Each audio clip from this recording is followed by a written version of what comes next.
गांव से दूर एक वीराना घर जिसे कोई भी रात में नहीं छूता। दीवारें फुसफुसा रही हैं, अंधेरे में आंखें चमक रही हैं। दो दोस्त कदम रखते हैं, लेकिन पीछे छुपी है डायन।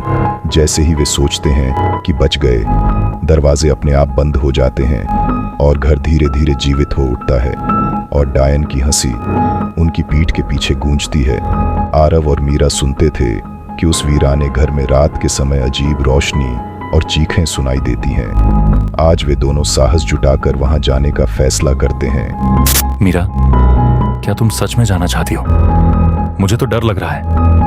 आरव, डर के पीछे ही सच होता है। चलो, हमें पता लगाना ही होगा।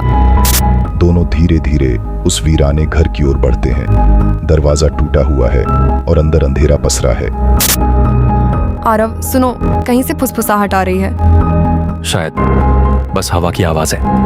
जैसे ही वे आगे बढ़ते हैं, अचानक एक बूढ़ी औरत कमरे के कोने से बाहर आती है। उसकी आंखें चमक रही थीं और हाथ में एक पुरानी दीवार घड़ी थी। तुम लोग क्यों आए हो? यहाँ कोई भी जीवित नहीं बचता। हम बस देखना चाहते थे कि सच क्या है। आप हमें डराना चाहती हैं या सच बताना? बूढ़ी औरत मुस्कुराई और अचानक गायब हो गई। कमरे में अचानक पुरानी तस्वीरें दिखाई दी। सभी में वही औरत, लेकिन हर तस्वीर में तारीखें पिछले सैकड़ों साल की थीं। आरव, ये असंभव है।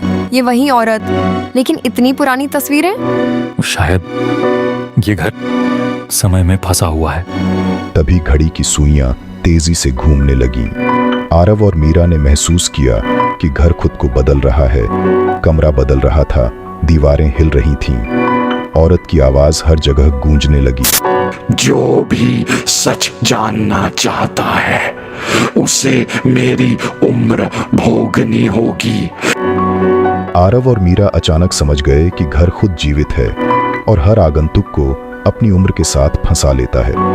वे भागने की कोशिश करते हैं, लेकिन बाहर का दरवाजा गायब हो चुका था। और तभी जैसे एक क्षण में सब शांत हो गया।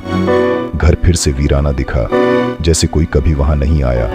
लेकिन क्या आरव और मीरा वास्तव में लौट पाए, या वे अब घर की उम्र में खो गए? जैसे ही वे सोचते हैं कि सब कुछ सामान्य है, दरवाजे अपने आप बंद हो जाते हैं और डायन की हंसी उनके पीछे गूंजती है।